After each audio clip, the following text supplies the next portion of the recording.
Roadways ने सभी प्रमुख बस कैटेगरी जैसे कि साधारण बस हो या एक्सप्रेस बस हो या सेमी डीलक्स बस हो या फिर आप डीलक्स बसों की बात कर लीजिए या फिर वातानुकूलित यानी कि एसी और सुपर लग्जरी बसों में प्रति किलोमीटर किराया बढ़ा दिया गया है। साधारण बसों से लेकर सुपर लग्जरी बसों तक सभी श्रेणियों में 10 से 20 पैसे प्रति किलोमीटर की बढ़ोतरी की गई है। ज्यादा जानकारी के साथ संवाददाता अरबाज इस खबर पर जुड़ चुके हैं। अरबाज, वैसे तो अगर देखा जाए राजस्थान सरकार ने रक्षाबंधन के उपलक्ष्य में फ्री बस यात्राएं महिलाओं को दी है 9 और 10 तारीख को, लेकिन उसके बाद ही आप देखिए केंद्र सरकार ने रोडवेज बसों का किराया भी बढ़ा दिया है 10 से 20% पैसा। कितनी बढ़ोतरी होगी और कितना जेब के खर्च पर असर आएगा यात्रियों के?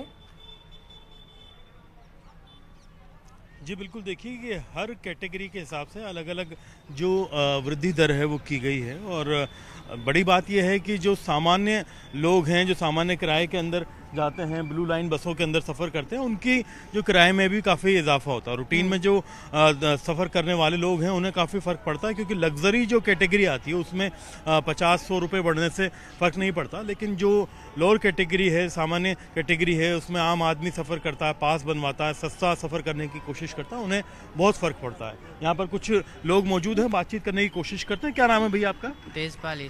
कहाँ से कहाँ जा रहे हो? हम जयपुर से डीडवाना जा रहे हैं। डीडवाना जा रहे हैं, तो कितना किराया आपका पहले लगता था? पहले 195 रुपये लगते थे और अभी कितने का टिकट दिया आज आपको? 210 रुपये का टिकट दिया अच्छा, है। ये टिकट है आपका। और आप देखेंगे कि 195 जयपुर से डीडवाना का इनका किराया लगा करता था और आज इनके 210 रुपये का टिकट काटा गया। कुछ यहाँ पर और लोग मौजूद हैं, परिचालक हैं, उनसे बातचीत करने की कोशिश करते जाने की। सर, क्या अभी डायरेक्शंस आपको जारी हुए हैं? रात 12 बजे से किराया बढ़ गया, बताइए। हाँ जी, बढ़िया। आज किराया तो बढ़िया है। कितना आपके जो रूट पे है, किस किस एरिया का बड़ा है?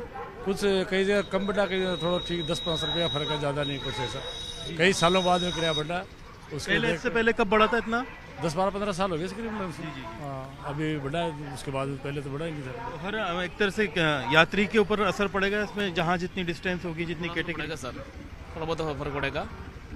फर्क पड़ेगा। आप देख सकते हैं कि यहाँ पर लोग हैं, वही रूटीन जो है जयपुर का जो सबसे बिजी जो है एक तरह से बस अड्डा है ये, और यहाँ पर यात्री आते हैं। आप कहाँ से हैं? क्या आपकी सफ़र की तैयारी? नहीं सर, सफ़र नहीं, मैं तो बुकिंग क्लर्क हूँ यहाँ पे। आप टिकट काटते हैं? जी। अब जो काट रहे हैं टिकट, कहाँ कहाँ का कितना कितना बढ़ा हुआ काट रहे हैं? जयपुर से नागौर का है, पहले 195 था, अब 300 सॉरी हाँ 290 था पहले नागौर का, अब 320 रुपये हो गए। 30 रुपये बढ़े? हाँ 30 रुपये बढ़ गए। इसके अलावा 195 डीडवाना का था, अब 210 रुपये हो गए। सांबर खा पहले 85 था, अब 90 हो गए। तो इस तरह से ये दर बढ़ी। कुचावन का 155 था, 170 हो गए। तो ये सामान्य कैटेगरी में है, इजाफा हुआ है। हाँ जी बिल्कुल। तो आप देखिए कि ये कैटेगरी की दर है। जो खुद टिकट काटते हैं, जो स्टाफ के लोग हैं, वो यहाँ मौजूद हैं। यात्री काफ़ी सारे मौजूद हैं जिनके ऊपर सीधा असर पड़ता है। आप भैया कहाँ से आए हैं, कहाँ जा रहे हैं? मैं कोटा से आया हूँ और मेला जा रहा हूँ। कितना आपका किराया लगता था, आज कितना लगा? अभी तो 40 रुपये लगे हैं और कोटा जाने के 350 रुपये लगते हैं। 350 रुपये लग रहे हैं अब। पहले कितने लगते थे? पहले 270, 275 इतना लगता था। कौन सी कैटेगरी की बस में जाते हैं? ब्लू लाइन में। तो कितना फ़र्क पड़ता है आपके बजट पे इसका? बजट पे तो फर्क पड़ता ही है। आम आदमी के तो बढ़ाएगा तो बजट पे तो बहुत ज़्यादा फर्क पड़ता है। फर्क पड़ता है। कुछ आप लोग 9 और 10 को फ्री भी दे रहे हैं सेवा महिलाओं को राजस्थान में? सर, RSRTC की तरफ से 9 और 10 तारीख को महिलाओं को फ्री है। आपके चैनल के माध्यम से हम कहना चाहेंगे कि आपका मोस्ट वेलकम है। आप पधारिए रक्षाबंधन पर। आप भी इस चीज़ का बहुत ज़्यादा प्रचार करिए ताकि आम आदमी और महिला हमारे RSRTC राजस्थान ही देता है ये सेवा? या राजस्थान में सेवा देता है। अन्य राज्यों में नहीं? अन्य राज्यों में नहीं है। बाकी ये सीधी सभी गाड़ियों में ये सेवाएं उपलब्ध है। मोस्ट वेलकम है। बिल्कुल। तो आप देख सकते हैं कि ये बस अड्डे का जयपुर का नज़ारा है। यात्रियों की गहमा गहमी रहती है, सुबह का वक्त है। हाँ, तो लोग बाग यात्राएं कर रहे हैं, रवानगी ले रहे हैं। हाँ बिल्कुल, आप उन लोगों से पूछिएगा सवाल। तो ये एक जी लेकिन यही है कि अगर सफ़र कम का है तो 5 या 10 रुपये बढ़े हैं। अगर सफ़र दूर का है तो 30 से 40-50 रुपये तक की बढ़ोतरी हुई है सीधा। देखिए जहाँ से जितनी डिस्टेंस हाँ। है, जैसे जयपुर से नज़दीक का सफ़र है, आसपास की अगर हम बात करें, दौसा शहर है, अजमेर शहर है, यहाँ पर वहाँ के किलोमीटर के मुताबिक वृद्धि हुई है और जो कैटेगरी के मुताबिक वृद्धि हुई है। जो लोअर कैटेगरी है सामान्य, उसके अंदर कंपैरेटिवली उतना ज़्यादा नहीं, लेकिन डिस्टेंस पे काफ़ी ज़्यादा। यानी आप जैसलमेर का अगर तुलना करेंगे जयपुर में, तो ऐसी कैटेगरी भी है कि सुपर लग्जरी जो कैटेगरी है उसमें 112-113 रुपये तक की बढ़ोतरी जो है टिकट में एक यात्रा में दर्ज की गई है। तो ये अपने आप में लग्जरी में इतना इम्पैक्ट नहीं मानता, क्योंकि जो लोग सफ़र के अंदर कंफर्ट प्रेफर करते हैं या फिर अफोर्ड कर सकते हैं, उनके लिए 150 रुपये की वृद्धि इतनी मायने नहीं रखती। लेकिन जो साधारण कैटेगरी में सफ़र करते हैं, जिनके लिए रूटीन है, उनके लिए 20, 50, 30 रुपये की बढ़ोतरी जो है रूटीन के सफ़र में बहुत ज़्यादा एक तरह से असर डालती है, और जिसका असर न सिर्फ राजस्थान रोडवेज़ में यात्रियों की जेब पर पड़ेगा, रोडवेज़ की तर्ज पर अब जो प्राइवेट कैटेगरी के बाहर के चालक हैं वो भी एक तरह से ये मान करके चलिए कि इसे आधार बना करके अपने किराए में इजाफा करेंगे। 15 साल पहले बताया जा रहा है कि किराया गति से बढ़ा था और उसके बाद में ये बड़ा इजाफा किया गया है। तो ओवरऑल इम्पैक्ट जो है महंगाई पर, चीज़ों पर इसका पड़ने वाला है, और कहीं ना कहीं लोगों को उसके लिए तैयार रहना होगा। ठीक है अरबाज, आप बताते बताते यात्रियों से भी बात कर लीजिए, और ये बात बिल्कुल सच कही आपने कि महंगाई का असर मध्यम वर्ग और उससे नीचे वर्गों को ही पड़ता है, अमीर वर्ग को नहीं पड़ता है। यात्रियों से भी बात कर लीजिएगा। और अरबाज जरा ये बताइए कि अब जो चालान होगा बसों का वो भी महंगा हो जाएगा क्योंकि किराए में बढ़ोतरी हुई है। तो देखिए चालान को लेकर के जो है अलग अलग वो हैं कैटेगरी, क्योंकि जो हम बात कर रहे हैं Rajasthan state road transport corporation जो है उसके तहत आती है। बाकी जो चीज़ें हैं चालान की वो परिवहन विभाग के तहत आती है, जिसमें आरटीओ का काम होता है, वो अलग पूरी कैटेगरी है। उसमें चालान वगैरह में पहले ही इजाफे हो चुके हैं, लेकिन अभी जो है वो टिकट दर में इजाफा किया गया है, मतलब बड़ी बढ़ोतरी हुई है। हम विंडो पर हैं, लोगों से पूछते हैं क्या स्थिति है। भैया कहाँ आप जा रहे हैं जयपुर से? जी जाइल जाइल जाइल। अच्छा जायल जा रहे हैं, मुझे लगा आपने कहा जय हिंद। तो ये जायल में कितना किराया लगता था पहले आपका? ठीक है अरबाज, बहुत शुक्रिया तमाम 45 जानकारी देने के लिए इस खबर पर हमारे साथ। कारण नहीं देने पर चार्जशीट मिलेगी। 35 मतलब 12वीं बोर्ड परिणाम कम रहने पर 35 शिक्षकों को नोटिस दिया गया है। वहीं 10वीं बोर्ड परिणाम कम रहने पर 159 शिक्षकों को नोटिस मिला है। माध्यमिक शिक्षा निदेशक सीताराम जाट ने ये नोटिस जारी किया है। तो शिक्षा विभाग से इस वक्त की बड़ी खबर है, बोर्ड परीक्षा परिणाम कम रहने पर 194 शिक्षकों को नोटिस दिया गया है और स्पष्टीकरण भी मांगा गया है। 10 दिन की मोहलत दी गई है। बड़ी खबर आपको बता रहे हैं, लिया है क्षेत्र में आक्रोश, लोगों ने सख्त कार्रवाई की मांग की है। मंगलवार की एक घटना बताई जा रही है, यानी कि बीते कल की। आप देखिए कि ज्यादा जानकारी के साथ संवाददाता चंद्रशेखर, बड़ी वारदात सामने आई तेजाब फेंकने की, क्या कुछ जानकारी? जो है कल दोपहर की बताई जा रही है, जब एक युवती अपने घर से कुछ जरूरी सामान खरीदने के लिए बाजार की तरफ जा रही थी। तो फलौदी बाजार में जैसे ही वो पहुंची, अचानक एक मकान की खिड़की से, जो बालकनी के पास बनी खिड़की थी, वहां से एक जो है बोतल फेंकी गई जिसमें तेजाब भरा हुआ था। आरोपी हासन ने जो है ये तेजाब उस युवती पर फेंका, और जैसे ही उसके ऊपर बोतल गिरी, बोतल फूटने के बाद जो तेजाब के छींटे हैं उससे उस युवती का चेहरा, कंधा, गला और हाथ पर जो है जो तेजाब के छींटे पड़े थे, जिसके कारण वो झुलस गई। उसे तुरंत अस्पताल ले जाया गया, जिसके बाद अस्पताल में प्राथमिक उपचार करने के बाद उसे छुट्टी दे दी गई। लेकिन इस घटना के बाद पूरे क्षेत्र में दहशत फैल गई, लोग मौके पर एकत्रित हो गए और जल्द से जल्द कार्रवाई की मांग करने लगे। पुलिस ने तुरंत इस मामले में जो आरोपी हासन है उसको हिरासत में लिया है। फिलहाल उससे पूछताछ की जा रही है, किन कारणों से जो है इसने इस घटना को अंजाम दिया है।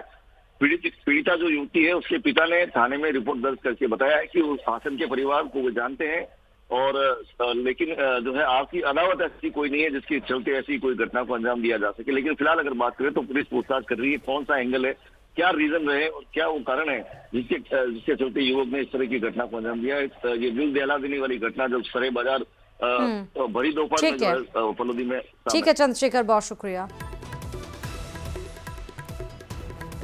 और चलिए बूंदी से खबर है। बूंदी के जजावर में नहाने गए घनश्याम की डूबने का मामला सामने आया है। आज दूसरे दिन भी रेस्क्यू ऑपरेशन जारी है। कल नहाते समय घनश्याम डूब गया था। एसडीआरएफ और सिविल डिफेंस की टीम रेस्क्यू ऑपरेशन चला रही है। दूसरा दिन बीत चुका है रेस्क्यू ऑपरेशन का, लेकिन अभी तक घनश्याम का कोई भी पता नहीं चल पाया था। कल नहाने के लिए गए थे, लेकिन उसके बाद वो डूब गए।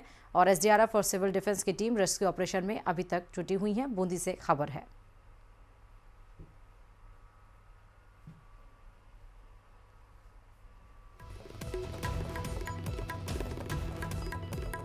ये भी बड़ी खबर बूंदी से बता रहे हैं। बूंदी के जजावर में नहाने गए घनश्याम का आज दूसरे दिन रेस्क्यू शुरू हुआ है। और आपको ये भी बता दें कि कल नहाते समय वो डूब गया था। एसडीआरएफ और सिविल डिफेंस की टीम ने रेस्क्यू शुरू किया है और ऑपरेशन अब शुरू किया गया। देखिए, खबरों में आगे बढ़ते हुए अब आपको बताते चले माउंट आबू से खबर। माउंट आबू में पैंथर का मूवमेंट देखने को मिला है। माउंट आबू में लगातार पैंथर के मूवमेंट्स दिखाई दे रहे हैं। नक्की लेक मुख्य मार्ग पर पैंथर ने कुत्ते का शिकार किया। सीसीटीवी कैमरे में पैंथर की तस्वीर कैद हो गई है। भोजन की तलाश में रिहायशी इलाके में वन्य जीव पैंथर के मूवमेंट से लोगों में दहशत है। तो देखिए किस तरह से पैंथर आया और उसके बाद अपने मुंह में कुत्ते को किस तरह से दबोच कर वो ले जाता हुआ दिखाई पड़ रहा है। दरअसल भोजन की तलाश में अब रिहायशी इलाके में पैंथर के मूवमेंट को देखा जा रहा है और इस मूवमेंट को देखने के बाद लोगों में दहशत का माहौल है और ये वन विभाग से कार्रवाई की मांग की जा रही है कि पैंथर को जल्द से जल्द ट्रैंकुलाइज किया जाए। जैसलमेर चांदन फील्ड फायरिंग रेंज में जासूसी के आरोप में पकड़े गए डीआरडीओ के guest house manager Mahendra Prasad से अब सुरक्षा एजेंसियां जयपुर में पूछताछ करेंगी। आरोपी से कल दिन भर जैसलमेर के सम रोड स्थित जेआईसी कार्यालय में सभी सुरक्षा एजेंसियों ने संयुक्त पूछताछ की। संभवतः आरोपी को आज जयपुर ले जाया जा सकता है। आरोपी के 2 मोबाइल फोन जब्त किए गए हैं। दोनों फोन की जांच में कई राज खुलने की उम्मीद है। चांदन रेंज में सेना, डीआरडीओ के कई बड़े अधिकारी और वैज्ञानिक युद्धाभ्यास और हथियारों के परीक्षण आदि के लिए आते रहते हैं। महेंद्र प्रसाद पर सैन्य अधिकारियों की सूचनाएं पाकिस्तान को देने का आरोप भी है।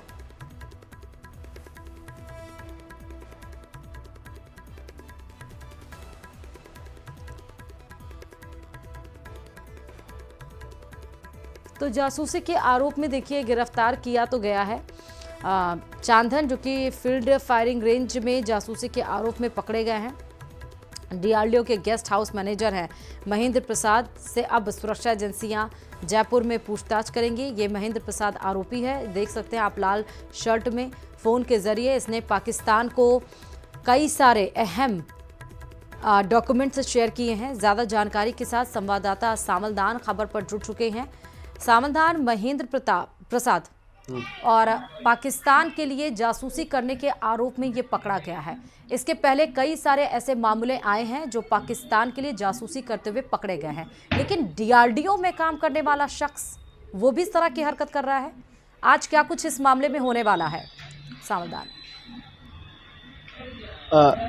देखिए, जो चांदन डीआरडीओ जो गेस्ट हाउस है वहाँ पर जो महेंद्र प्रसाद नाम का जो मैनेजर है उसे सुरक्षा एजेंसियों ने डिटेन कर लिया है। कल लगभग दिन भर जेआईसी कार्यालय है जैसलमेर के सम रोड पर, वहाँ संयुक्त पूछताछ की गई है और जो सुरक्षा एजेंसियों ने इस मैनेजर से 2 फोन भी जब्त किए हैं।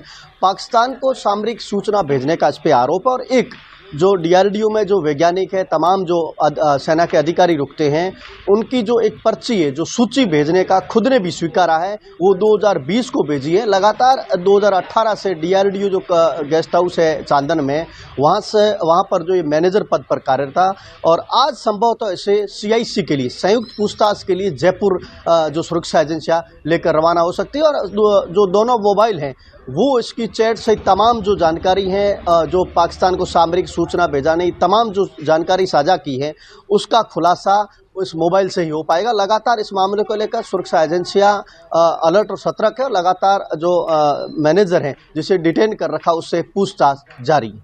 लेकिन सबसे अहम बात जरा बताइएगा सावलदान कि महेंद्र प्रसाद पकड़ा कैसे गया? पता कैसे चला कि ये पाकिस्तान के लिए जासूसी करता है? देखिए, ऑपरेशन सिंदूर के बाद लगातार सरहद जिले जैसलमेर में सुरक्षा एजेंसियां अलर्ट और सतर्क हैं। इसका साफ तौर से परिणाम देखा जाए तो सुरक्षा एजेंसियों ने इसको रडार पे ले रखा था और लगातार इसकी जो गतिविधि थी इस पे सुरक्षा एजेंसियों की पैनी नजर थी।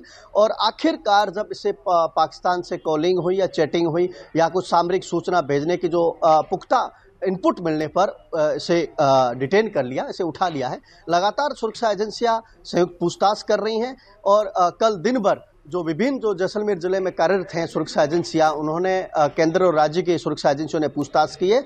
अब उसे जयपुर मुख्यालय ले जाया जाएगा, वहां इससे संयुक्त पूछताछ होगी। जी अच्छा, कल दिन भर जीआईसी इसका हुआ, आज बताया जा रहा है सीआईसी होगा, तो सीआईसी में क्या क्या चीज़ें होनी हैं वो भी ज़रा बताइएगा। और जयपुर लेके जाने की जो बात सामने आई, क्योंकि संयुक्त कार्रवाई साथ हुई है, तो जयपुर में आज किन कार्रवाई को अंजाम दिया जाएगा सामलदान? देखिए, जो कल जीआईसी कार्यालय में जो संयुक्त जो पूछताछ हुई सुरक्षा एजेंसियों के सामने, कुछ जो जानकारी थी मुकर नहीं पाई या उस बात की शिनाख्त नहीं हो पाई, उसको लेकर संयुक्त गहन पूछताछ के लिए जो जयपुर मुख्यालय है वहाँ केंद्र और राज्य की सुरक्षा एजेंसियां हैं, वो संयुक्त पूछताछ करेगी, सवाल जवाब करेगी। जो जानकारी सामरिक जो सूचनाएं हैं पाकिस्तान को भेजी हैं, उसके लिए उनसे जानकारी साझा की जाएगी। आखिरकार ये क्या चीज़ है, क्यों भेजी, कब भेजी, इस मामले को लेकर विशेष पुख्ता इंतजाम के लिए, पुख्ता जानकारी और सबूत जुटाने के लिए जयपुर में सीआईसी पूछताछ होगी। ठीक है, बहुत शुक्रिया सामलदान तमाम जानकारी देने के लिए इस खबर पर। मुख्यमंत्री भजनलाल शर्मा आज कई बैठकों में व्यस्त रहेंगे। सीएम आज नए आपराधिक कानूनों के क्रियान्वयन को लेकर समीक्षा बैठक लेंगे। सीएमआर में दोपहर 12 बजे नए आपराधिक कानूनों को लेकर समीक्षा बैठक होगी। बताते चलें कि इसके बाद दोपहर 3 बजे भी अधिकारियों की बैठक लेंगे मुख्यमंत्री भजनलाल शर्मा।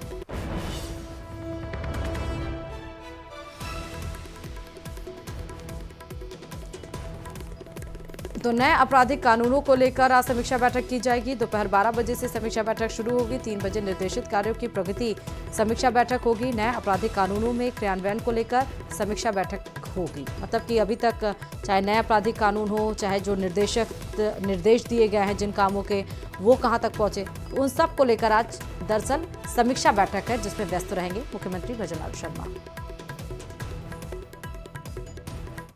और अब बात बड़ी खबर एसआई भर्ती पेपर लीक से जुड़ी, क्योंकि मामले में फैसले का इंतजार बढ़ता ही चलता चला जा रहा है।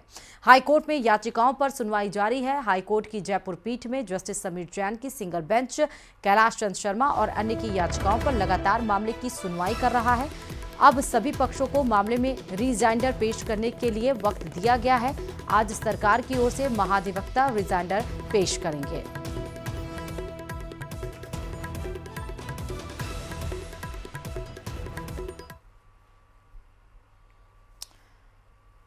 और कंपनी चलाता है।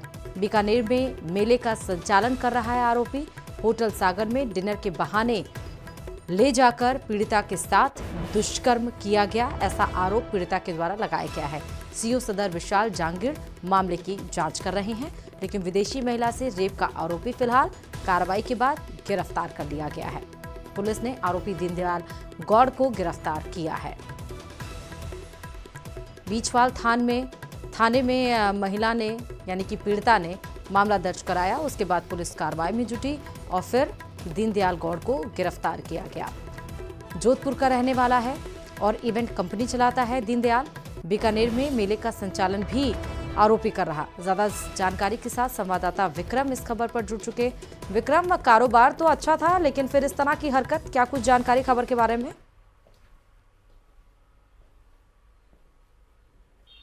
विक्रम, मेरी आवाज आपको आ रही है? देखिए, विक्रम हमसे कनेक्ट नहीं हो पा रहे हैं। ये खबर हम आपको बता रहे थे जहां विदेशी महिला के साथ रेप की वारदात को अंजाम दिया गया। एक तरह से आप सोचिए कि राज्य की, जिले की छवि भी धूमिल हो रही है। इस तरह के जो लोग कृत्य करते हैं, विदेशी महिला के साथ इतना घिनौना कृत्य किया गया। हालांकि अब दीनदयाल जो कि आरोपी है उसको गिरफ्तार किया गया। ज्यादा जानकारी के साथ संवाददाता विक्रम एक बार फिर से हमसे जुड़ चुके हैं। विक्रम, मेरी आवाज पहुंच रही है आप तक? जी जी जी बिल्कुल। कारोबार तो अच्छा था दीनदयाल का, तो फिर इस तरह से वारदात को अंजाम क्यों दिया, मतलब इतना रेप जैसी वारदात को? देखिए, निश्चित रूप से ये जो बड़ी घटना है और इसे देखकर जो है पुलिस महकमे में भी हड़कंप मचा हुआ है। और ये जो महिला है, विदेशी महिला, ये खुद इसकी इवेंट कंपनी के माध्यम से यहाँ बीकानेर में आई हुई है। बीकानेर में एक मेट्रो ड्रीमलैंड के नाम से इन्होंने एक मेले का संचालन कर रखा है, जहाँ पर ये जो विदेशी महिलाएं हैं वो जल परी के रूप में अपना शो प्रेजेंट करती हैं और लोग उसे बड़ी संख्या में यहाँ देखने के लिए आते हैं। और जो ये दीनदयाल है वो लंबे समय से बीकानेर में इस तरह के इवेंट्स करवाता रहा है और ये सागर होटल में ही हमेशा रहता है। और जो ये विदेशी महिला है ये वर्किंग वीजा पर बीकानेर में आई हुई है और यहाँ पर एक अपार्टमेंट में रहती है। ऐसा बताया गया है कि जब ये शो खत्म हुआ उसके बाद जो है दीनदयाल इसे डिनर के बहाने इस होटल सागर में लेकर आया और उसके बाद में जो है रात भर यहाँ पर पार्टी चली और इस पार्टी के दौरान ही जो है वो महिला के साथ दुष्कर्म करने की बात सामने आई है। महिला ने जो है पीछवाल थाने में इसकी रिपोर्ट भी दी है और जो सीओ सदर हैं विशाल जहांगीर आईपीएस वो इस पूरे मामले की जांच कर रहे हैं। कल भी जो है सागर होटल में एफएसएल की टीम के माध्यम से यहाँ से साक्ष्य जुटाए गए हैं, सीसीटीवी कैमरास चेक किए गए हैं और उसके साथ साथ जो होटल का स्टाफ है उसके बयान भी पुलिस ने लिए हैं और पहले इसे राउंड अप किया गया था और अब इसे जो है वो गिरफ्तार कर लिया है। फिलहाल जो पुलिस है, क्योंकि ये विदेशी महिला से जुड़ा हुआ मामला है इसलिए पूरी एहतियात के साथ जो है काम किया जा रहा है और एसपी काविंद्र सागर जो हैं उन्होंने जो अधिकारी हैं ऊपर उन्हें भी इसके बारे में सूचित कर दिया है। जी बहुत शुक्रिया विक्रम। चलिए अब बात फलौदी से